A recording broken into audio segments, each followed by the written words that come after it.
مگر چونکہ دلوں میں اب کچھ بچا نہیں ہے ان کے تو بیچارے چلے گئے. میں محبت سے بلا رہا تھا مگر وہ آئے.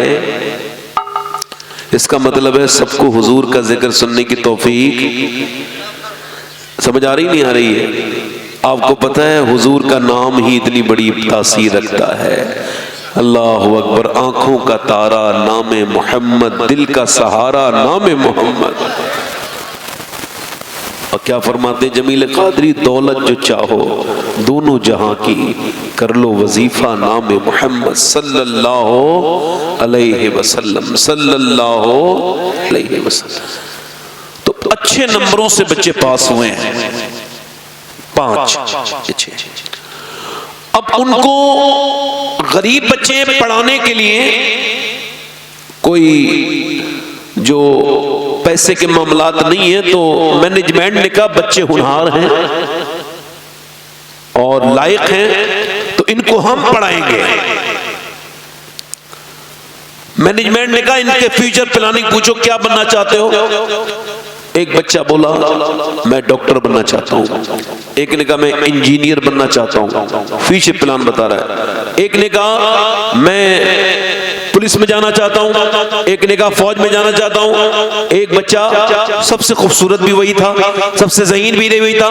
رونے لگا. کہا بیٹے مجھے پتا ہے تم غریب کی اولاد ہو، تمہارا باپ غریب ہے، مگر تم جو بھی بننا چاہو گے ہم تمہیں پڑھائیں گے. تم رو مت، آگے بڑھو، بتاؤ کیا بننا چاہتے ہو. 5-6 سال کا بچہ آگے بڑھا اور بولا میں صحابی رسول بننا چاہتا ہوں. ماسٹر نے کہا بیٹے ایسا کیوں کہتے ہو؟ تم کو خبر نہیں صحابی تو وہ ہوتا ہے حضور کے زمانے میں پیدا ہو، حضور کو دیکھے اور ایمان پہ دنیا سے جائے، وہ صحابی ہے. بیٹے تم ایسا کیوں کہہ رہے ہو؟ بچہ رو کے بولا ساری عورتیں، میری طرف دھیان دینا بھائی، ساری عورتیں ہمارے محلے کی اپنے بچوں کو سوتے وقت لوریاں سناتی ہیں، گانے سناتی ہیں، گیت سناتی ہیں، پنجابی گیت سناتی ہیں، مگر میری ماں مجھے صحابہ کی باتیں بتاتی ہے. کبھی ابو بکر صدیق کا ذکر کرتی ہے، کبھی عمر فاروق اعظم کا ذکر کرتی ہے. میری ماں کبھی سیدنا عثمان غنی کا ذکر کرتی ہے، کبھی مولا علی کا ذکر کرتی ہے. میری ماں بتاتی ہے ماسٹر صاحب کہ صحابی کے پتھر سینے پہ رکھے گئے تھے بلال کے، مگر پھر بھی وہ حضور کا نام لیتا تھا. اس کی بدن جل گیا، اس کے جسم پہ کولے رکھ دیے گئے، پھر بھی وہ اسلام میں حضور کا نام لیتا تھا. ماسٹر صاحب میری ماں یہ بھی کہتی ہے کہ صحابی سے حضور بہت محبت کرتے ہیں، تو آپ ایسا کریں مجھے صحابی بنا سکتے ہیں؟ کہ بیٹے صحابی تو نہیں بنو گے مگر آدمی بہت بڑا بنو گے. وہی بچہ جب بڑا ہوا اس کا نام ڈاکٹر محمد اقبال تھا. اسی نے کہا تھا کہ محمد سے وفا تو نے تو ہم تیرے ہیں، یہ جہاں چیز ہے کیا لوح قلم تیرے. کو کم کرے بھائی. زندہ باد سبحان اللہ. اس کا مطلب میرے بھائی صاف ہے کہ مائیں بچوں کی جیسی ہوں گی ویسے ہی بچے اور بچیاں بنیں گی. کیا بات ہے. اگر ماں ناچنے والی ہوگی تو بیٹی بھی ناچنے والی ہی ہوگی. ہم سب نیک لگ رہے ہیں اور کیا کہہ رہے ہیں فلاں نے ایسا کر دیا ہمیں، فلاں نے بڑا مسئلہ ہو گیا، یہ ہو گیا. مسلمان خود اپنے آپ میں بہت بڑا چور ہے، اس کو خود پتا ہے. عمل کا چور ہے، عمل نہیں کرتا، بس باتیں کرتا ہے. ادھر بیٹھ کے ادھر بیٹھ کے اس کی دھمکی، اس نے ایسا کہہ دیا، اس نے ایسا کہہ دیا. تو نے کبھی سوچا میرے بھائی تیرے نبی نے کیا کہا ہے تجھ سے؟ کبھی نہیں سوچا. اس نے ہمارے ساتھ یہ کر دیا. مسلمان کے اوپر ظلم کوئی نہیں کر رہا ہے، مسلمان خود بربادی کی طرف جا رہا ہے. اس کے گھر کی عورتیں بے پردہ ہیں، بے نمازی عورتیں نمازی بچے پیدا نہیں کر سکتی. غیبتیں چگلیاں کھانے والی عورتیں شریف بچیاں پیدا نہیں کر سکتی. لا لا لا. جب عورتیں شریف ہوتی ہیں، نیک ہوتی ہیں، تبھی پھر بچے نیک ہوتے ہیں. کیونکہ آدمی تو باہر کا ہوتا ہے، گھر میں رہتی ہے ماں. لڑکی بگڑتی نہیں ہے، ماں بگاڑتی ہے. بیٹا بگڑتا نہیں ہے، ماں اپنی بے وقوفی سے بگڑتی ہے، پھر بعد میں روتی بھی ہے، ہائے میرا بچہ، ہائے میرا لڑکا، میرا ساتھ یہ ہو گیا، میرے ساتھ وہ ہو گیا، میں نے اس کے لیے قربانی دی۔ اور بے وقوف، تو نے اس کو وہ نہیں بنایا جو بنانا تھا۔ آج آپ لوگ بڑے پریشان ہیں۔ دیکھو امام غزالی کہتے ہیں، یہ آپ نے دیکھا ہوگا مفتی، مولانا، عالم، قاری، یہ اکثر تقریباً 99% اپنے ماں باپ کے فرما بردار، بہت زیادہ خدمت کرنے والے ہوتے ہیں۔ بولو بات صحیح ہے غلط ہے؟ صحیح ہے غلط ہے؟ کیوں ہوتا ہے ایسا؟ کیوں ہوتا ہے؟ توجہ ہے، بچہ گود میں لینا، امام غزالی کہتے ہیں تجربہ کرنا، بچہ گود میں لینا، اور جب تمہارا بچہ بولنا شروع ہو جائے تو اسے سکھانا بولنا، اور اسے کہنا اللہ اللہ اللہ۔ ابھی بچہ بولنا سیکھ رہا ہے مگر آپ کہہ رہے ہو اللہ، جواب میں اللہ نہیں کہہ رہا ہے، آپ کہہ رہے ہو اللہ اللہ اللہ اللہ، بچہ کہہ رہا ہے ابا ابا ابا، اب باپ کہہ رہا ہے اللہ، بچہ کہہ رہا ہے ابا، وہ پریشان ہے یہ کیسے بول رہا ہے۔ آواز آئی رب کی رحمتوں کی، انسان تو نے اسے میرا نام سکھایا ہے، میں نے اسے تیرا نام سکھا دیا ہے۔ زندہ باد زندہ باد زندہ باد، بہت اچھا بہت اچھا۔ میرے بھائیو ایکو کم کرو بھائی، میرے دوستو آواز صاف کرو، بس میری بات سنو، آواز بڑھاؤ، بس میری طرف آواز اور بڑھاؤ، آواز بڑھاؤ اس کی، اور بڑھاؤ آواز اور بڑھائیے، بس یہاں رہنے دیجئے۔ آواز صاف آ رہی ہے؟ میرا مطلب ہے آپ کو بات سمجھ آنی چاہیے، یعنی باپ ماں، اسی وجہ سے اقبال کہتا ہے کتنی خوبصورت گھر بنا لو، ڈاکٹر اقبال کہتا ہے کیسے ہی بہترین گھر بنا لو، کیسے ہی بہترین، اس میں ٹائل لگا لو۔ اب ہمارے یہاں ٹائلز نہیں چل رہی ہیں، یہ ٹائلز یہاں لگے گی، یہ سیوائل ٹائلز یہاں لگے گی، اس ٹائل کو ہم یہ باتھ روم کی ہے یہ لیٹرین میں لگے گی، اور یہ لگے گی کچن میں، کچن والی میں الگ ڈیزائن ہے، باتھ روم والی میں الگ ڈیزائن ہے، گھر میں پی او پی بھی کراؤ، فور سیلنگ بھی کرا لو، گھر کے اندر آپ یہ بیڈ یہاں رکھو، یہ سوالہ یہاں رکھو، یہ یہاں اچھا نہیں لگ رہا ہے، یہ یہاں رکھو، یہ ساری تمہارے جتنے بھی کارنامے کوئی فائدہ نہیں۔ اقبال کہتا ہے کتنا ہی خوبصورت گھر بنا لو مگر گھر برباد ہونے سے نہیں بچ سکتا، اس گھر کو برباد ہونے سے کوئی نہیں بچا سکتا جس میں حضور کی بیٹی سیدہ فاطمہ کا ذکر نہیں ہوتا۔ یعنی جب عورتیں حیادار ہوتی ہیں تو گھر بنتا ہے جی۔ بولو عورت اگر بگڑی ہوئی ہو، گھر ہوتا ہے عورت سے، عورت ہے حیا سے، اور حیا ہے سیدہ فاطمہ سے۔ اسی وجہ سے پہلے کے لوگ رشتہ کرتے تھے تو دیکھتے تھے نانی ٹھیک ہے کہ نہیں، بولو یاد ہے؟ اب تو بھول ہی گئے پرانی باتیں، اپنے بڑے بوڑھوں بزرگوں کی باتیں، پرانے لوگوں کی باتیں۔ وہ بے وقوف نہیں تھے، عقل مند تھے، ہم عقل مند ہیں، وہ عقل مند تھے، ان کو پتا تھا کہ لڑکیاں نیک عورت اگر آئے تو گھر بنا دے، بگڑی بھی آئے تو بنا ہوا بگاڑ دے۔ کیا بات ہے۔ آج کل لوگ بڑے پریشان ہیں اسی وجہ سے، خودکشیاں بھی کر رہے ہیں۔ اللہ کا بڑا فضل ہے اس آدمی پہ جس کی عورت نیک ہے، نمازی ہے۔ بہترین عورت کون ہے؟ جو اچھا میک اپ کرے؟ نہیں۔ جو نماز پڑھے؟ نہیں۔ جو پردہ کرے؟ نہیں۔ حضور نے پوچھا صحابہ سے، آپ نے فرمایا بتاؤ صحابہ بہترین عورت کون ہے؟ عرض کی جو نماز پڑھے۔ فرمایا وہ نمازی بھی ہوتی ہے مگر آپ مراد کو نہیں پہنچے۔ عرض کی حضور جو نماز پڑھے؟ فرمایا وہ بھی اس کے اندر بات ہے، جو نماز پڑھے۔ فرمایا عرض کی یا رسول اللہ، تو حضور نے فرمایا کہ پردہ کرے؟ فرمایا پردے دار بھی وہ ہوتی ہے مگر میری مراد کو نہیں پہنچے۔ بہترین عورت خیر النساء کون ہے؟ حضور نے فرمایا خیر النساء وہ ہے جب اس کا آدمی گھر میں آئے عورت پہ نظر پڑے تو دل خوش ہو جائے، وہ خیر النساء ہے۔ کون ہے وہ؟ خیر النساء کون ہے؟ اب لوگ کیا کر رہے ہیں، وہ بڑا مسئلہ خراب ہے بھائی، چونکہ ہندوستان کا قانون بڑا سخت ہے عورتوں کی حمایت میں۔ اس کی وجہ یہ ہے کہ اب خودکشی کر رہے ہیں لوگ عورتوں کے تکلیف سے، ایک آدمی نے بھی کچھ دنوں پہلے مر گیا، اس نے کیا کیا، پہلے ویڈیو بنایا، پھر اپنی پوری داستان بیان کی، میرے ساتھ یہ ہوا، میرے ساتھ وہ ہوا، پھر مر گیا۔ میں کہتا ہوں مسلمانوں، تم اپنے گھروں کو محفوظ کرو، تم اپنے عورتوں سے کہتا ہوں میری بیٹیوں تھوڑے دنیا چھوٹی ہے، مختصر ہے، تمہارے لیے جنت تمہارے آدمی کی رضا ہے، اس کو راضی کرو، اور تم بھی اپنی عورتوں پہ رحم کرو، دونوں طرف سے معاملہ بہتر ہونا چاہیے۔ میری بات سمجھو، پہلے لوگ کہتے تھے لڑکی نیک دیکھو، نیک لڑکی ماں جب ہوگی جب اس کی ماں نیک ہوگی۔ اب نانی تک چیک کرنے جا رہے ہیں، یہاں سے رشتہ کر رہے ہیں اس گاؤں سے، اب 50 کلومیٹر دور نانی رہتی ہے، وہاں نانی بھیج رہے ہیں، بھائی ذرا دیکھ کے آؤ نانی کی عادتیں کیسی ہیں، نانی کا نام کیسا ہے۔ اس کا مطلب کیا ہے؟ اب تو نہیں دیکھتے، اب تو حاجی جی بھی مال دیکھتے ہیں، بس مال ہونا چاہیے۔ ایسا آدمی حاجی ہے ہی ہو ہی نہیں سکتا جو حج کر کے بھی مال کی کہا چلے نہیں، کوئی بات نہیں، تھوڑا عقل سے کمزور لگ رہا ہے، بیٹھ کھڑے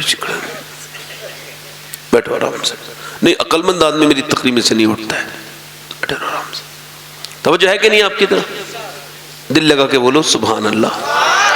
اب حاجی جی کہہ رہے ہیں بھائی ذرا مالدار لڑکی ملے، تو ایسا آدمی حج کر کے نہیں آیا، یہ تو ویسے فالتو کام کر کے آیا ہے، ورنہ حاجی کی نیت تو بدل جاتی ہے نا، حاجی تو تبدیل ہو جاتا ہے نا، نیک بن جاتا ہے نا۔ مگر اب یہ کیا کریں، حاجی ہونا چاہیے، ذرا مالدار ہونی چاہیے۔ آج کے زمانے کا وہ لڑکا مجاہد ہے اور میں سید ہوں، مگر اگر کوئی ایسا لڑکا ہوگا اس محفل میں تو اس محفل میں اس کے ہاتھ چوم لوں گا۔ ہاتھ چومنے کے لائق ہے وہ لڑکا جو اپنی شادی سے پہلے اپنے باپ سے کہے میرے لیے رشتہ کرنا، دیندار دیکھنا، مالدار مت دیکھنا، میرے نبی نے دیندار کو فوقیت دی ہے، لہذا میرے لیے دیندار دیکھنا، اور مجھے مال نہیں چاہیے۔ وہ پہ کیوں کہ مجھے میرے اعلیٰ حضرت کا شعر سمجھ میں آ گیا ہے کہ کون سا شعر کہ کون دیتا ہے دینے کو منہ چاہیے، دینے والا ہے سچا ہمارا نبی۔ نعرہ تکبیر، نعرہ رسالت، نعرہ رسالت، سبحان اللہ، سبحان اللہ، واہ واہ واہ واہ، دینے والا ہے سچا۔ امینوں کی لڑکیاں بگڑی ہوئی بے پردہ بے حیا کچھ کام نہیں جانتی، مگر خوب دھڑلے سے کے ساتھ رشتے آ رہے ہیں۔ غریبوں کی لڑکیاں نیک شریف پردے والی، ان کے رشتے آنے کے لیے پریشانی ہے۔ امیر غریب آدمی کہہ رہا ہے میری بیٹی کے رشتے نہیں آتے، کوئی دعا کر دو، کوئی تعویذ دے دو۔ اب اسے کوئی کیسے سمجھائے بھائی بات تعویذ کی نہیں ہے، بات پیسے کی ہے۔ کیسے سمجھ آ رہی ہے؟ اگر تیرے پاس بھی دولت ہوتی، مال ہوتا، تو تیرے گھر بھی رشتے آتے، مگر یاد رکھو ایک بگڑی ہوئی عورت پورے خاندان کو تباہ کر سکتی ہے، تو خدا کی قسم ایک نیک عورت پورے خاندان کی قسمت بھی بدل سکتی ہے۔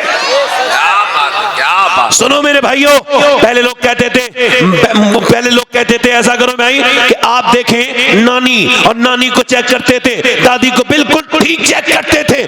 نانی دیکھنی بھی چاہیے اور میاں دادی بھی دیکھنی چاہیے، نانی بھی دیکھنی چاہیے۔ اسلام کہتا ہے اگر نانی دیکھنی ہے تو مکہ کی خدیجۃ الکبریٰ دیکھو، بیٹی دیکھنی ہے تو مدینے کی سیدہ فاطمہ الزہرا دیکھو، نواسی دیکھنی ہے تو کربلا کی زینب کبریٰ دیکھو۔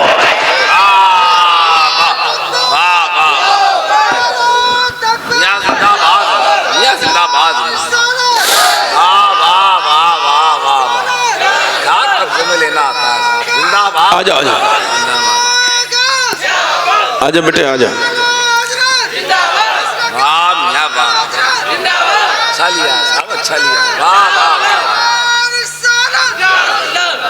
مطلب صاحب ہے، میں آپ سے کہہ رہا ہوں اس کا تھوڑا گونج کم کر دو میرے بھائی۔ مائک آپ کا اتنا اچھا ہے، میرے پاس لفظ نہیں ہے تعریف کے۔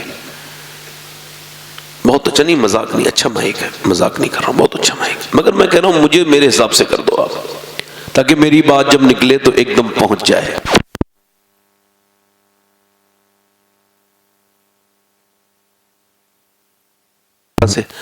آپ پریشان مت ہوئیے، بس بہت اچھی بات بھائی، بیٹھیے ماشاءاللہ، دل لگا کے بولیں سبحان اللہ، دل لگا کے بولیں۔ اس کا مطلب عورت اگر شریف آئے گی تو بدلاؤ آئے گا۔ مگر گھروں میں بربادی چل رہی ہے ایک بڑھیا کی خاطر. میں بتاؤں اس کی پہچان؟ ایک منحوس ہے بڑھیا، اس نے 2 گھروں کو برباد کر رکھا ہے. اس بڑھیا نے بڑی آفتیں کھڑی کری ہیں. یہ ادھر تو اپنی بیٹی کو فون کرتے اس سے پوچھتی ہے جیسے تھانے دار پوچھتا ہے رپورٹ، کیا ہوا کیا ہوا کیا پکا، ارے تو کیا بھوکی ہے، کھانا کھانے جائے گی وہاں پہ، کیوں فالتو باتیں کرتی ہے، کون آیا تھا. جو لڑکی ادھر لڑکی کی گھر برباد کر رہی ہے، ادھر اپنے لڑکے کی بہو کے ساتھ بری نظر سے دیکھتی ہے، جھگڑے کراتی ہے. حضور فرماتے ہیں اس پہ لعنت ہے جو میاں بیویوں کو آپس میں جھگڑا کروائے، ان کو جدا کروائے. اس پہ کیا ہے بولو؟ لعنت. جلدی بولو کیا ہے؟ لعنت. تو مرنے والی ہے، بڑھیا ہے، تیرے پاؤں لٹکے میں قبر میں، پھر بھی تجھے اس کی خبر نہیں، پھر بھی تو یہ نہیں سوچتی کہ تجھے یہ چاہیے تھا، تجھے غور کرنا چاہیے تھا کہ میں یہ سب کیوں کروں. ارے تو غور تو کر، جتنی لڑکی کی تو خبر لیتی ہے نا اس سے آدھی بھی خبر بہو کی لے گی. تو جب تو بیمار ہوگی تو یہی تیری بہو تیرے کام آئے گی، لڑکی چاہ کر بھی نہیں آ سکتی. تو سمجھداری یہ ہے کہ آدھی محبت لڑکی کے برابر تو دے دے اپنی بہو کو، انشاءاللہ تیری لڑکی کا گھر بھی بنے گا، لڑکے کا بھی بنے گا، اللہ تجھ پہ اپنا کرم بھی کرے گا. دیکھو بھئی یہ 2 ٹوپے والے لوگ باہر پیچھے جا رہے ہیں، ان کو آپ دیکھ لو. اور ایسا اگر 1-2 اور آدمی ہو جس کو ہماری باتوں پہ دھیان نہیں دے رہا ہو اس کو بھیج دو. چونکہ ہو سکتا ہے میری زندگی کی یہ آخری تقریر ہو اور پھر اس کے بعد میری بھی موت کی خبر کوئی ایسی سن لے جیسے اور خبروں کی خبر آتی ہے. تو مجھے تو اللہ کو جواب دینا ہے. تقریر ایسی کر کے جاؤں کہ اگر آج ہی مر جاؤں تو کم سے کم قبر میں میرے حضور مجھ سے راضی ہو جائیں. یہ میری نیت رہتی ہے بھائی. ہو سکتا ہے نا اگر میری زندگی کی یہ آخری تقریر ہو سکتی ہے تو آپ میں سے بھی تو کوئی ایسا آدمی بیٹھا ہوگا جو آج کے بعد پھر کبھی نہ سن سکے کوئی بیان. مذاق سمجھ لیا ہم نے دین کو اپنے. جب آدمی فلم دیکھتا ہے تو پوری دیکھتا ہے، مگر جب بات سنتا ہے تو وہ بیچ میں سے اٹھتا ہے. اس کو تھوڑا غور کرنا چاہیے کہ جس گھر میں یا جس جگہ تو جا رہا ہے میرے بھائی، اس جگہ سے تو نکال کے لوگ قبروں میں دفن کر رہے ہیں لوگوں کو. بس میں نے زیادہ لمبا میں نے بات نہیں کرنی. اگر میں دیکھوں گا آپ لوگ اٹھ رہے ہیں تو انشاءاللہ میں بہت جلدی ختم کر دوں گا، اور اگر تھوڑی دیر آپ سنو گے تو میں اپنی بات پوری کروں گا انشاءاللہ. مجھے تقریباً آدھا گھنٹہ ہونے والا ہے اور مجھے آدھا ہی گھنٹہ اور میں آپ کی خدمت کروں گا. اگر آپ کو لگے بولوں تو بتاؤ بولوں، ورنہ میری باتیں ٹھیک نہیں لگ رہی ہوں تو بھئی آپ بتائیں. آپ سے گزارش ہے کہ تھوڑا سا اپنے آپ کو آپ بالکل، مجھے سب سے زیادہ تکلیف ہوتی ہے جب بندہ اٹھتا ہے تو مجھے میری تقریر ایک دم متاثر ہو جاتی ہے کہ یہ آدمی کیوں اٹھ رہا ہے. بھئی میری بات تو ٹھیک ہی ہو رہی ہے، اس کو بیٹھ کے سننی چاہیے تھی. اب ایسا تو ہے نہیں. اب میری بات سنیے آپ.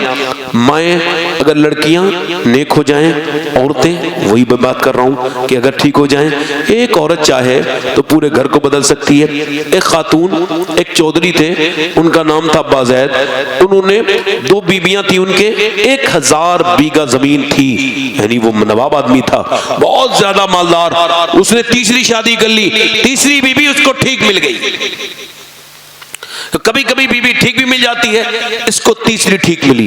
یہ بات کیوں کہہ رہا ہوں؟ اس وجہ سے کہ یہ تیسری بیوی نمازی تھی، چونکہ اس کا باپ بھی نمازی تھا، اس کی ماں بھی نمازی تھی، اس کی بیٹیاں، اس کا باپ بھی نمازی تھا، اس کے بھائی بھی نمازی تھے.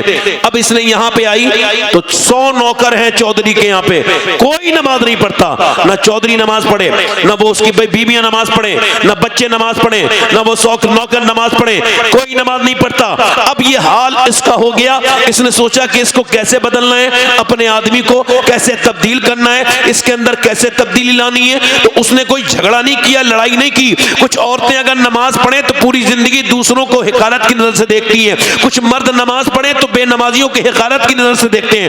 نمازی اللہ کو وہ پسند ہے جو خود نماز پڑھے اور اپنے بھائیوں کو بھی نمازی بنائے. عورت اللہ کو وہ پسند ہے جو خود بھی نماز پڑھے اور دوسری عورتوں کی بھی نماز کی تلقین کرے. اب